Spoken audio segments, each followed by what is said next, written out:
സംസ്ഥാന ചരക്ക് സേവന നികുതി വകുപ്പ് കേരളത്തിന്റെ ആംനസ്റ്റി പദ്ധതി 2025 സമഗ്ര നികുതി കുടിശ്ശിക തീർപ്പാക്കൽ പദ്ധതി 2025-26 സാമ്പത്തിക വർഷത്തെ സംസ്ഥാന ബഡ്ജറ്റ് പ്രഖ്യാപനത്തിന് അനുസൃതമായി നടപ്പാക്കുന്ന പദ്ധതിയാണ്. അതിൻ്റെ കൂടുതൽ വിശദാംശങ്ങളിലേക്ക് ധനമന്ത്രി ബാലഗോപാൽ അദ്ദേഹം നടത്തിയ വിശദമായ വിശദീകരണത്തിലേക്ക്. ഒറ്റത്തവണ നികുതി കുടിശ്ശിക തീർപ്പാക്കലിന്റെ ഭാഗമായിട്ടുള്ള ഒരു സെമിനാറും അതോടൊപ്പം തന്നെ വ്യാപാരി ക്ഷേമ പദ്ധതികൾ വിശദീകരിക്കുക എന്ന പരിപാടിയും കൂടി ചേർത്താണ് ഈ ഒരു യോഗം നമ്മൾ ചേരുന്നത്. അതിനകത്ത് ഏറ്റവും പ്രധാനം നമ്മുടെ നികുതി കുടിശ്ശിക തീർപ്പാക്കുന്നതിന് വേണ്ടി കേരളം എടുത്തിട്ടുള്ള പദ്ധതികളെ ഏറ്റവും നന്നായി ഉപയോഗിക്കാൻ വ്യാപാരി സമൂഹത്തിന്റെ മധ്യത്തിലേക്ക് അവരുടെ ഉത്തരവാദിത്വം നടപ്പിലാക്കണമെന്ന് ആവശ്യപ്പെട്ടുകൊണ്ടുള്ള ഒരു ക്യാമ്പയിൻ തന്നെയാണ്. കേരളത്തിലെ വ്യാപാരി സമൂഹം ഏറ്റവും സജീവവും ആധുനികവുമായ കാര്യങ്ങളും രീതികളും സ്വീകരിക്കുന്നവരാണ്.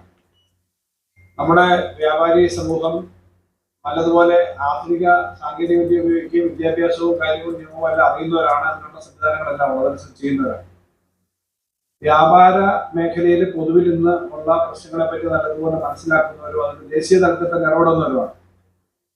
വ്യാപാര മേഖലയിൽ ധാരാളം പ്രശ്നങ്ങൾ വരുന്നുണ്ട്. അതിന്റെ സങ്കീർണതകളെല്ലാം നമുക്ക് പരിഹരിക്കാൻ എല്ലാം പറ്റില്ല. എന്നാൽ നമ്മുടെ സമ്പ്രദായത്തിനകത്ത് നിന്നുകൊണ്ട് ചെയ്യാൻ പറ്റുന്ന കാര്യങ്ങൾ ചെയ്യും. കേരളത്തിലെ വ്യാപാരികളും വ്യവസായികളും മാത്രമായി നിൽക്കാതെ കേരളത്തിന് പുറത്ത് ഇന്ത്യയിലെ ആകെയും ലോകത്താകെയുള്ള വ്യാപാര വ്യവസായ കേന്ദ്രങ്ങളിലേക്ക് കടന്നു ചെല്ലാൻ പറ്റുന്ന തരത്തിലേക്ക് ആ മേഖലയെ സജ്ജമാക്കാനാണ് ഗവൺമെന്റ് ആഗ്രഹിക്കുന്നത്. നമ്മൾ കേരളത്തിനകത്ത് മാത്രം ഒതുങ്ങി നിൽക്കുകയും കേരളത്തിൽ ഉപയോഗിക്കുന്ന സാധനങ്ങളിൽ 2 ഭാഗത്തോളം സാധനങ്ങൾ പുറത്തുനിന്ന് കൊണ്ടുവരികയും ചെയ്യുന്നൊരു എക്കണോമിയാണ് നമ്മുടെ ബേസിക്കലി. ചെറിയ വ്യത്യാസമൊക്കെ വരാം, എന്നാലും കൂടുതൽ സാധനങ്ങൾ പുറത്തുനിന്ന് വരികയാണ്. എന്നാൽ കേരളം അങ്ങനെ നിന്നാൽ പോരാ. കേരളത്തിന്റെ ഇമ്മൻസ് പൊട്ടൻഷ്യലാണ് നമ്മൾ ഇന്നലെ വരെ ചെയ്തുകൊണ്ടിരുന്നത്. ഇപ്പോഴും ചെയ്യുന്നത് നമ്മുടെ ഹ്യൂമൻ ക്യാപിറ്റൽ നമ്മൾ സർവീസ് സെക്ടറിലേക്ക് ലോകത്തേക്ക് എല്ലായിടത്തേക്കും പോകുന്നുണ്ട്. ലോകത്തേക്ക് എവിടെയും പോകുന്ന മലയാളിയെ കേരളീയന്റെ കേപ്പബിലിറ്റിയെ പറ്റി ആർക്കും സംശയമില്ല. എവിടെയും ജോലി ചെയ്യാൻ പോകുന്നുണ്ട്. പക്ഷെ നമ്മുടെ ഒരു പ്രൊഡക്ഷന്റെ സെക്ടറില്, സർവീസ് സെക്ടറില് അന്നത്തെ സാധ്യതയനുസരിച്ച് കൂടുതൽ കാര്യങ്ങൾ ചെയ്യാനായിട്ടുള്ള അവസരം ഉണ്ടായിരുന്നില്ല. എന്നാൽ ഇപ്പോ നമ്മൾ ലോകത്തെല്ലാം ചെന്ന് ചെയ്യുന്നത് സർവീസാണ്. ഏറ്റവും നല്ല ഡോക്ടർമാരെ, ഏറ്റവും നല്ല നഴ്സുമാരെ, ഏറ്റവും നല്ല എഞ്ചിനീയർമാരെ, അക്കൗണ്ടന്റ്മാരെ, അധ്യാപകരെല്ലാം ലോകത്തേക്കെല്ലാം പോകുന്നു. ഇത് ലോകത്ത് ആ കാര്യം നല്ലതുപോലെ ചെയ്യാൻ പറ്റുന്ന സർവീസ് സെക്ടറിന്റെ വലിയ സാധ്യതയുണ്ട്. കേരളത്തിൽ ഇരുന്ന് ഇതെല്ലാം ചെയ്യാം. അതുകൊണ്ടാണ് IPS ഒക്കെ വലിയ തോതിൽ കൂടുതൽ കാര്യങ്ങൾ വന്നുകൊണ്ടിരിക്കുകയാണ്. ഞാൻ അതിന്റെ വിശദാംശങ്ങളിലേക്ക് പോകാനല്ല പറയും. അവിടെയും ഇത് സർവീസ് സെക്ടർ ആണല്ലോ. IPS ഒക്കെയാണ്. ഞങ്ങൾക്ക് ഇതൊന്നും പറ്റില്ല എന്നുള്ള സമീപനത്തിൽ നിൽക്കേണ്ട കാര്യമില്ല.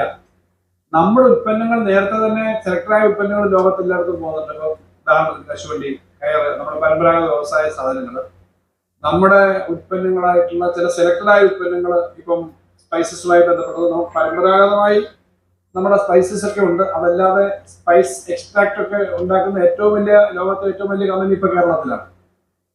ഇപ്പൊ ഈ ഇടത്തിലൊക്കെ ഇൻഡസ്ട്രീസിന്റെ പൊതുവ്യാപനത്തിന്റെ ഭാഗമായിട്ട് നമ്മൾ പറയുണ്ടായി, പരിവർത്തനത്തിന്റെ ഭാഗമായിട്ട് ലോകത്തെ ഏറ്റവും കൂടുതൽ ദന്തൽ ഇംപ്ലാന്റ്സ് ഉണ്ടാക്കുന്ന കമ്പനി കേരളത്തിലാണ്. ലോകത്തെ ഏറ്റവും കൂടുതൽ ബ്ലഡ് ബാഗുകൾ ഉണ്ടാക്കുന്ന കമ്പനി കേരളത്തിലാണ്. നമ്മുടെ ശ്രീചിത്രയെ ബന്ധപ്പെട്ടുള്ള പഴയ. അപ്പൊ ഇങ്ങനെയൊക്കെയുള്ള പ്രത്യേകതയുണ്ട്.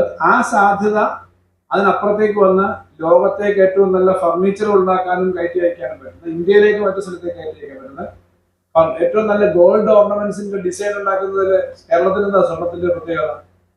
ഏറ്റവും നല്ല ഓർണമെന്റ്സ് ഡിസൈൻസ് അത് ഇന്ത്യക്കകത്ത് പുറത്തു എത്തിക്കാൻ പറ്റുന്ന സാധ്യതകൾ വളരെയാണ്. അപ്പൊ അതുകൊണ്ട് ഇന്നലെ വരെയുള്ള കേരളത്തിലെ വ്യാപാരി സമൂഹം ആകരുത് ഇനി അങ്ങോട്ടുള്ള വ്യാപാരി സമൂഹം എന്നുള്ളതാണ് ഒന്നാമത്തെ കാര്യം. നമ്മൾ ഇപ്പോ സംസാരിക്കുന്ന വളരെ ചെറിയ ലെവലിലുള്ള കണക്കും പണവും വെച്ചിട്ടാണ് സംസാരിക്കുന്നത്. അങ്ങനല്ല. തിങ്ക് ബിഗ് എന്ന് പറയുന്ന പോലെ ഇപ്പോ കേരളത്തെ ഒരു ലോഞ്ചിങ് പാഡായി ഉപയോഗിച്ചുകൊണ്ട് ലോകത്തിന്റെ സാധ്യതകൾ ഉപയോഗിക്കാൻ പറ്റും. ലോകത്തിന്റെ സാധ്യതകളിൽ പല പ്രശ്നമാണ്. നമ്മൾ സംസാരിച്ചുകൊണ്ടിരിക്കുമ്പോൾ എങ്ങനെയായിരിക്കും ലോകത്തിന്റെ അന്തരീക്ഷം മുന്നോട്ട് പോകാൻ അറിയാൻ പറ്റാത്ത തരത്തിലേക്ക് യുദ്ധത്തിന്റെ കാർമേഘമൊക്കെ ഉണ്ട്. അത് എന്ന് നിൽക്കുന്ന ഒരു കാര്യമല്ല. ഇവിടെ നേരത്തെ ACS പറഞ്ഞല്ലോ, കേരളത്തില് ഇന്ത്യയിലെ ഏറ്റവും വലിയ ട്രാൻസ്ഷിപ്മെന്റിന്റെ ഫെസിലിറ്റി ഉള്ള സ്ഥലം ഇതാണ്.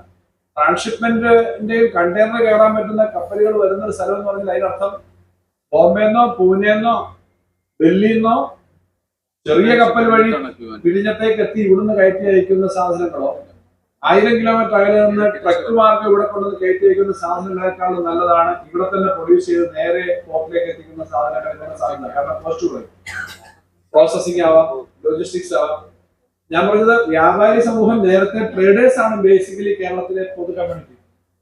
ഇൻഡസ്ട്രീസ് അത്രയില്ല. ഇത് വ്യവസായ വാണിജ്യ രംഗത്തെ പ്രധാനപ്പെട്ട ആളുകൾ പ്രതിനിധിക്കുന്ന ഒരു സർവ്വതലയാണ്. നേരത്തെ ട്രേഡേഴ്സ് അല്ല, നമുക്ക് സാധനങ്ങൾ ക്രയോട്രെയിൻ ചെയ്യുകയല്ല, സാധനങ്ങൾ ഉത്പാദിപ്പിച്ച് തന്നെ അയക്കാനും ഇന്ത്യക്കകത്തേക്കും പുറത്തേക്കും അയക്കാനുള്ള സാധ്യതയുണ്ട്. അപ്പൊ അങ്ങനെ ഒരു സമയത്താണ് നമ്മൾ നിൽക്കുന്നത് എന്നുള്ളത് ഞാൻ ആമുഖം പറഞ്ഞത്. അപ്പൊ അങ്ങനെ വരുമ്പോൾ നേരത്തെ പറഞ്ഞതുപോലെ നമുക്ക് നമ്മുടെ ഈ കയ്യിലുള്ള കാര്യങ്ങളെ കുറച്ചുകൂടി വിപുലീകരിച്ചു കൊണ്ടുപോകാൻ പറ്റുന്ന തരത്തിലേക്ക് ഉള്ള പ്രവർത്തനം വേണം. അവിടെയാണ് ഈസ് ഓഫ് ഡൂയിങ് ബിസിനസ് പോലെയൊക്കെയുള്ള കാര്യങ്ങൾ വരുന്നത്. അപ്പൊ നല്ല കോമ്പീറ്റന്റ് ആയിട്ട് നമ്മുടെ വ്യവസായം വാണിജ്യം കൊണ്ടുപോകാൻ വേണ്ടിയിട്ടുള്ള ശ്രമം ഇവിടെ ഇപ്പൊ ആലോചിക്കാനില്ല. ഇവിടെ നികുതിയുടെ കാര്യമായിരിക്കും പറയുന്നത്. പക്ഷെ നികുതി ഘടനയുടെ സിംപ്ലിഫിക്കേഷനും നികുതിയുടെ ബർഡൻ കുറയുന്നതും എല്ലാം വ്യവസായത്തിൽ പ്രധാനമാണ്. നികുതിയുടെ ബർഡൻ കുറയുക എന്ന് പറഞ്ഞാൽ നികുതി കുറയ്ക്കാനല്ല, നികുതി കൃത്യമായി അടയ്ക്കുക എന്നുള്ളതാണ്. അത് കഴിഞ്ഞുള്ള തലവേദന ഒഴിവാക്കാൻ വേണ്ടി നിങ്ങൾ തയ്യാറാണ്.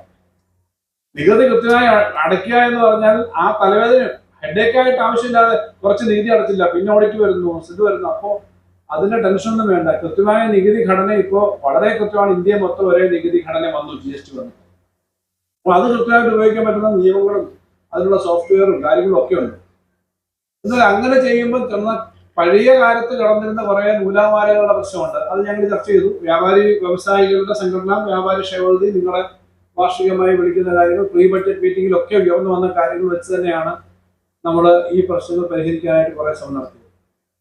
അതിനകത്ത് നികുതി ഘടനയിലേക്ക് പോകുന്നതിന് മുമ്പ് തന്നെ ഓൺലൈൻ ട്രേഡിംഗ്, കേരളമാണ് ഓൺലൈൻ ട്രേഡിംഗിന്റെ കാര്യത്തിൽ ഏറ്റവും ശക്തമായ നിലപാടെടുക്കണമെന്ന് GST കൗൺസിൽ ആവശ്യപ്പെട്ടതും ഞങ്ങൾ അതിന് ഒരു വലിയ ഒരു ചെറിയ തരത്തിലല്ല, ഒരു ഗവേഷണം പോലെ തന്നെ നടത്തി. 1000, 500, 1000 കേസുകൾ എടുത്ത് ആമസോണിന്റെയും മറ്റും വന്ന ബില്ലുകൾ അല്ലെങ്കിൽ മറ്റു ഓൺലൈൻ ട്രേഡേഴ്സിന്റെ ബില്ലുകൾ എടുത്ത് ഈ ബില്ലിന്റെ ടാക്സ് ഇവിടെ അടച്ചിട്ടുണ്ടോ എന്ന് നോക്കാൻ വേണ്ടി വലിയൊരു ശ്രമം നടത്തി. ഇന്ത്യ രാജ്യത്തിന്റെ ബഡ്ജറ്റുള്ള കമ്പനികളാണ് ഈ പറഞ്ഞ ആമസോൺ പോലെയൊക്കെയുള്ള കമ്പനികൾ. അവരാദ്യം നമ്മുടെ മുന്നേ ഹിയറിംഗിനൊന്നും വരാൻ തയ്യാറായില്ല. ശക്തമായ നിലപാടെടുത്തതിന് ശേഷമാണ് ഡീറ്റെയിൽസ് കിട്ടിയത്. നമ്മൾ ഈ ഡീറ്റെയിൽസ് എടുത്തപ്പോൾ ഒരു കാര്യം മനസ്സിലായി, കൃത്യമായി ടാക്സ് മാത്രം വരുന്നില്ല. അങ്ങനെ ഇതേ ബില്ലിന് തുല്യമായി അവരുടെ കാര്യങ്ങൾ കൊണ്ടുവരണമെന്നൊരു കാര്യം ഇപ്പോൾ GST കൗൺസിൽ അംഗീകരിച്ചിട്ടുണ്ട്. പക്ഷെ പ്രശ്നമെല്ലാം പരിഹരിച്ചു എന്ന് വിചാരിക്കേണ്ട. ഇപ്പോഴും ആ GST സമ്പ്രദായത്തിനകത്ത് കുറേയേറെ പ്രശ്നങ്ങളുണ്ട്.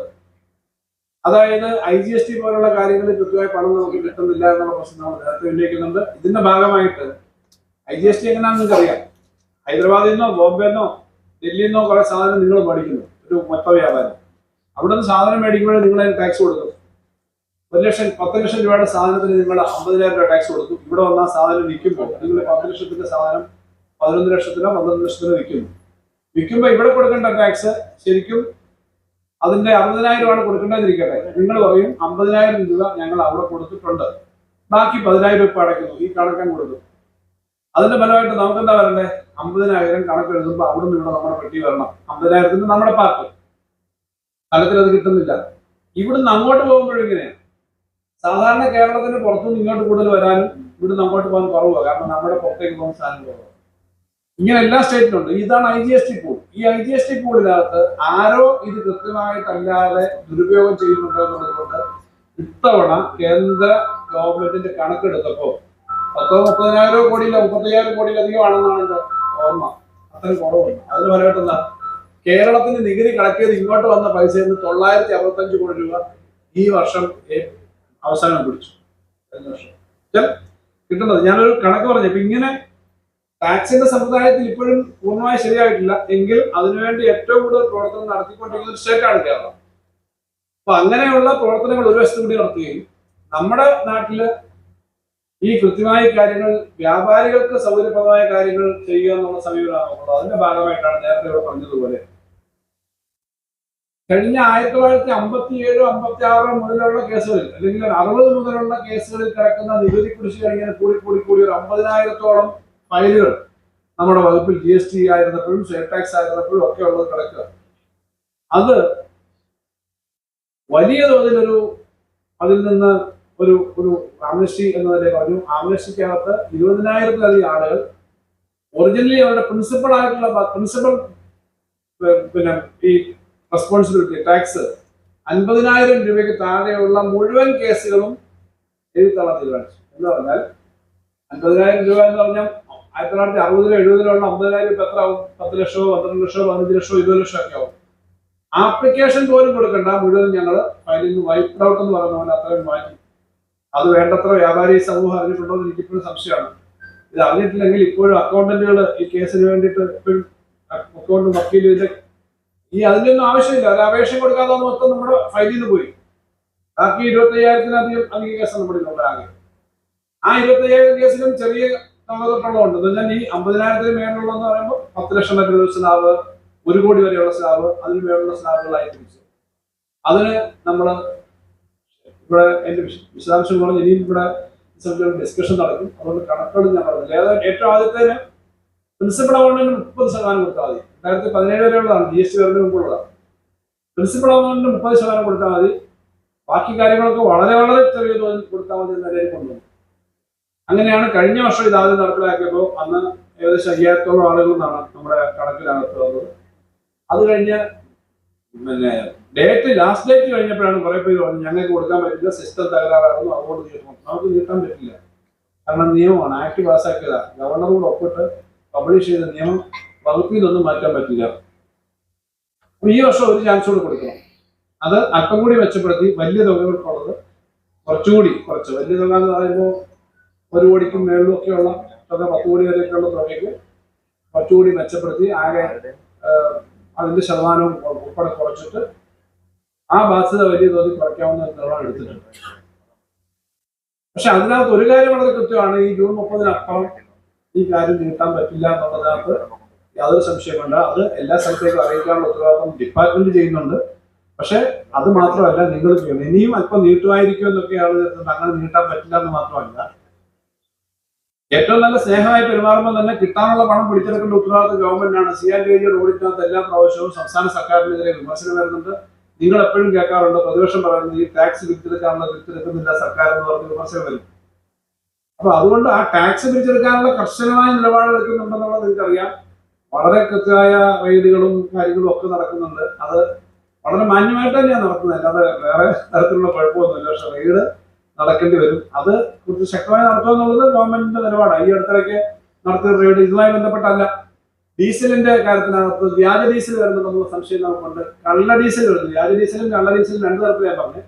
ടാക്സ് കൊടുക്കാതെ വരുന്ന ഡീസലും ഉണ്ട്, വ്യാജ ഡീസലും ഉണ്ട്. കൃത്രിമമായി ഉണ്ടാക്കിയ ഡീസൽ. ആ അസംബ്ലി ഞാൻ ഒരു ദിവസം മറുപടി പറഞ്ഞിരുന്നു. 45-46 സ്ഥലത്താണ് ഒറ്റ ദിവസം നമ്മുടെ ഡിപ്പാർട്ട്മെന്റ് ഈ പരിശോധന നടത്തിയത്. വലിയ വാർത്തയും ബഹളവും അങ്ങനെ ഒരു പോപ്പുലാരിറ്റിക്ക് വേണ്ടിയിട്ടുള്ള പരിപാടിയൊന്നും നടത്താത്തത് കൊണ്ടാണ് അതിന്റെ കാര്യം വരാത്തത്. അപ്പൊ കരിയോയിലൊക്കെ ചേർത്തിട്ട് ഡീസലാണെന്ന് പറഞ്ഞ് തയ്യാറാക്കുന്ന സാധനം ഇഞ്ചിനൊക്കെ അടിച്ചു പോകുന്ന കേസ് പറഞ്ഞ് അന്വേഷിച്ചാൽ മതി. അങ്ങനത്തെ കൊണ്ട് അതല്ലാതെ കൊണ്ടൊന്നും അന്വേഷിക്കുന്നുണ്ട്. വളരെ കൃത്യമായി വളരെ സ്ട്രിക്റ്റ് ആയിട്ട് ആ കാര്യങ്ങളുമായിട്ട് മുന്നോട്ട് പോകുന്നുണ്ട്.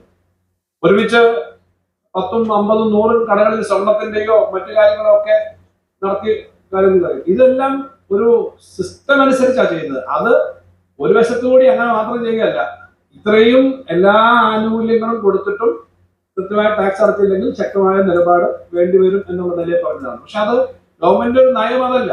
അതൊക്കെ എല്ലാവരുമായിട്ട് സഹകരിച്ച് കാര്യം ചെയ്യുക എന്നുള്ളതാണ് നയം. പക്ഷെ അങ്ങനെ ചെയ്തില്ലെങ്കിൽ ഇപ്പൊ റവന്യൂ റിക്കവറി പോലെയുള്ള കാര്യങ്ങളൊക്കെ ഇങ്ങനെ പെൻഡിങ് കിടക്കുകയാണ്. അതിനായിട്ട് സ്പെഷ്യൽ ഓഫീസർമാരെയൊക്കെ നിയമിച്ചിട്ടുണ്ട്. അതിന്റെ AIS ഓഫീസർമാരെ തന്നെ നമ്മുടെ ഏറ്റവും പുതുതായിട്ടുള്ള സെറ്റ് ആളുകളെയൊക്കെ അതിന് ചുമതലപ്പെടുത്തിയിട്ടുണ്ടെന്ന് മാത്രമല്ല, GST നിയമം അനുസരിച്ചിട്ട് ഈ കോൺഫിസ്കേഷൻ ഓഫ് പ്രോപ്പർട്ടീസ് പറ്റുമെന്നുള്ള കാര്യവും ഞാൻ പറയുന്നതാണ്. ഇതൊക്കെ ഓപ്പണായിട്ട് പറഞ്ഞില്ലെങ്കിൽ കാര്യമില്ല.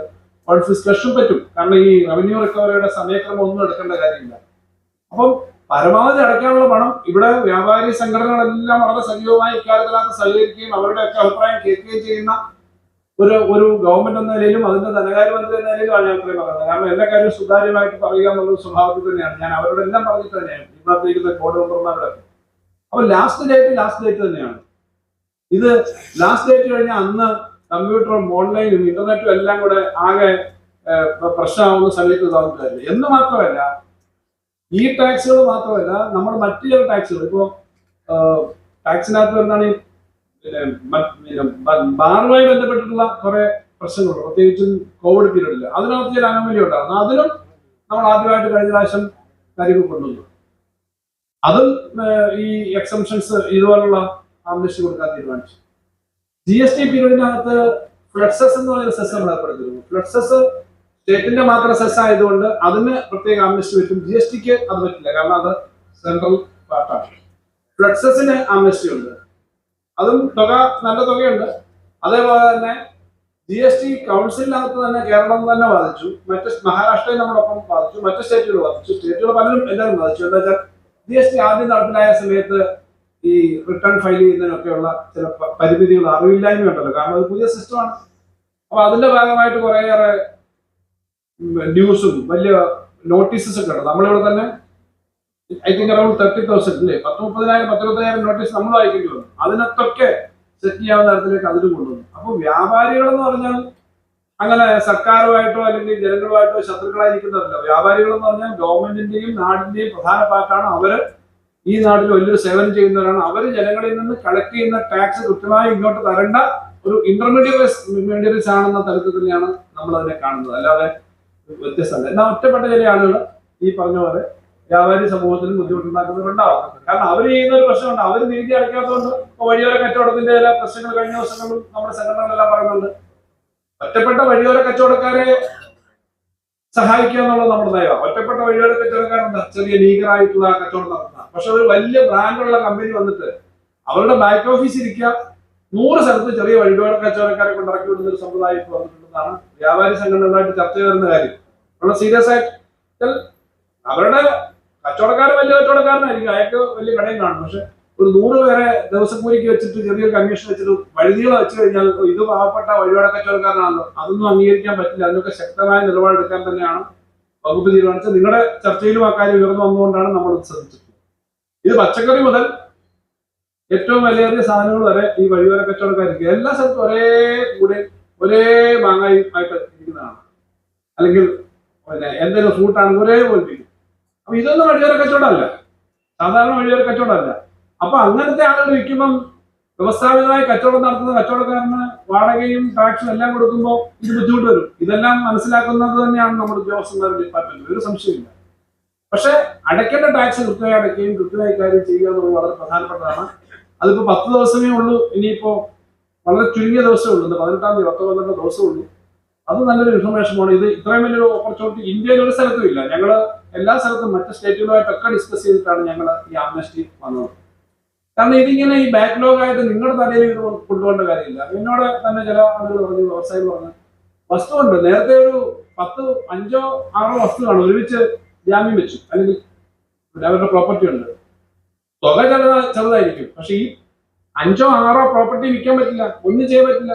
ഇതുപോലെയൊക്കെയുള്ള പ്രശ്നങ്ങൾ പറഞ്ഞു, അതെല്ലാം സോൾവ് ചെയ്യാൻ വേണ്ടിയിട്ടുള്ള നിലപാട് ഞങ്ങൾ എടുത്തു. നേരത്തെ ബെസ്റ്റ് അസസ്മെന്റ് ജഡ്ജ്മെന്റ് സെയിൽ ടാക്സിൽ അല്ലെ വാറ്റില് ഉദ്യോഗസ്ഥന്മാരൊരു തുകയെന്ന് പറഞ്ഞാൽ കേസിന് പോകണമെങ്കിൽ അതിന് 10% വെക്കണമായിരുന്നു.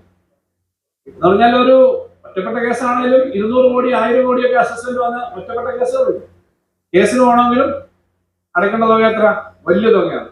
അത് GST നിയമത്തിന്റെ പോലെ 20,000 ആക്കി നമ്മൾ ലിമിറ്റ് ചെയ്തു. അപ്പൊ ചെയ്യാവുന്ന കാര്യങ്ങൾ മുഴുവൻ ചെയ്യുകയും വ്യാപാരം വലിയ തോതിൽ ഉയർന്നു വരാൻ വേണ്ടിയിട്ടുള്ള സഹായം ചെയ്യുകയും ചെയ്യും. അതിന് നമ്മുടെ ധനകാര്യ സ്ഥാപനങ്ങൾ ഇപ്പോൾ ഇത് ഇവിടെ ടാക്സ് മാത്രമല്ല, KSFE മാത്രം 475 കോടി രൂപയുടെ പലതരത്തിലുള്ള ഇളവുകളാണ് വ്യാപാരി സമൂഹമാണ് അതിനകത്ത് പ്രധാനം കൊടുത്തത് കഴിഞ്ഞ വർഷം.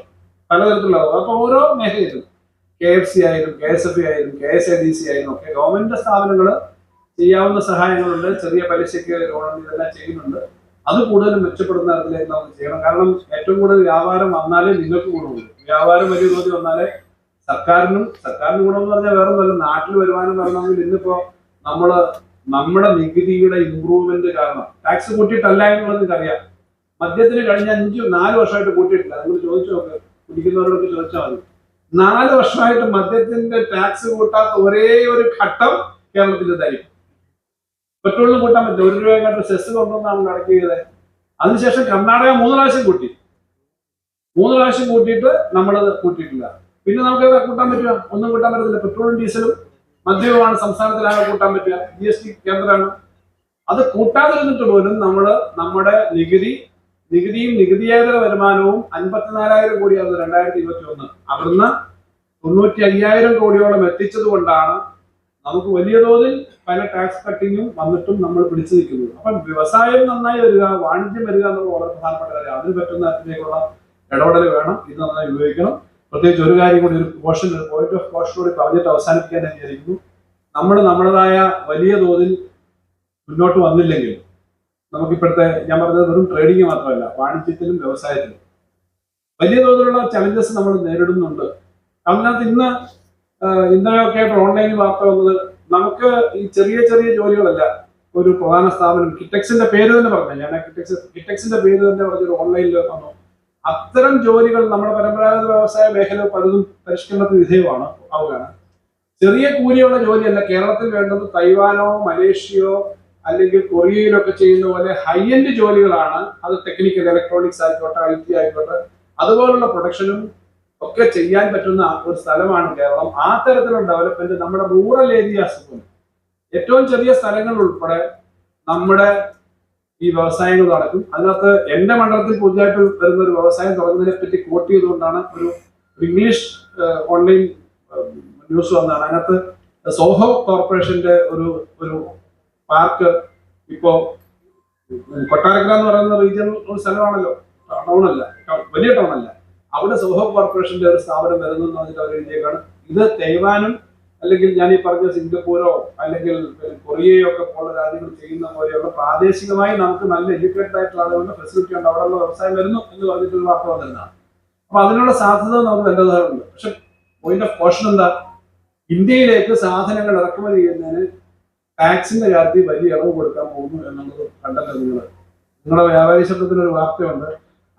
പുതിയ താരിഫല്ല, പുതിയ യൂറോപ്പ്, അമേരിക്ക, ഇന്ത്യയുടെ വ്യാപാര കരാർ ഗുണം ചെയ്യാനേ പോകുന്നില്ല. കാരണം ഇപ്പൊ തന്നെ import of electric vehicles, EVs tax 15% വലിയ തോതിലൊന്നും ആരും റിപ്പോർട്ട് ചെയ്തില്ല.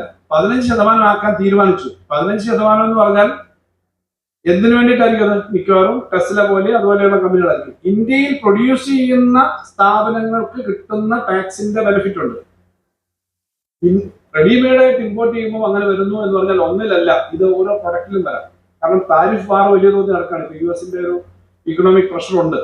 ആ താരിഫ് വാർ ശരിക്കും അല്ലാതുള്ള യുദ്ധമൊക്കെ ആയി മാറുന്നുണ്ട്. ആ താരിഫ് വാർ കൂടി വരികയാണെങ്കിൽ നമ്മൾ കുറച്ചുകൂടി കെയർഫുള്ളായി നമ്മുടെ ബിസിനസ്സിനെ, നമ്മുടെ വ്യവസായത്തെ, നമ്മുടെ വാണിജ്യത്തെ ശക്തിപ്പെടുത്താനുള്ള ഒരു കാര്യങ്ങൾ എടുക്കേണ്ട ഒരു ഘട്ടത്തിലാണ് ചെയ്യുന്നത്. അതുകൊണ്ട് ആ കാര്യങ്ങളെല്ലാം കൂടി മനസ്സിൽ വെച്ച് നമ്മുടെ വ്യാപാരവും വ്യവസായവും ഒക്കെ കുറച്ചുകൂടി മെച്ചപ്പെടുത്താൻ വേണ്ടിയിട്ടുള്ള വളരെ കൃത്യമായ നിലപാടുകൾ സ്വീകരിക്കണം. അതിനകത്ത് ഏറ്റവും പ്രധാനപ്പെട്ട കാര്യമാണ് നമ്മുടെ ഈ ടാക്സിന്റെ അതിന്റെ ബുദ്ധിമുട്ട്, തലവേദന ഒക്കെ കൊണ്ട് നടക്കേണ്ട കാര്യങ്ങൾ അത് കൃത്യമായി ചെയ്തു പോവുക.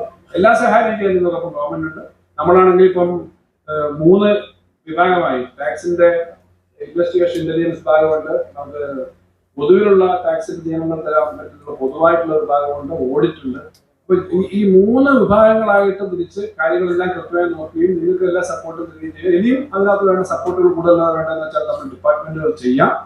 ഇനി വ്യാപാരി ക്ഷേമനിധിയുടെ കാര്യത്തിനകത്തും അവരുടെ പ്രപ്പോസൽ കേട്ടിട്ടാണ് കൂടുതൽ കാര്യങ്ങൾ ചെയ്യുന്നതിന് ഗവൺമെന്റ് 100% വ്യാപാരി സമൂഹത്തിന്റെ കൂടെ ഉണ്ട് എന്ന് കൂടി പറഞ്ഞുകൊണ്ട് ഈ കാര്യങ്ങൾ കൃത്യമായി നടപ്പിലാക്കാൻ നിങ്ങളുടെ എല്ലാ പിന്തുണയും സഹായം ഉണ്ടാകണമെന്ന് പറഞ്ഞുകൊണ്ട് ഞാൻ വാക്കുകൾ അവസാനിപ്പിക്കുന്നു.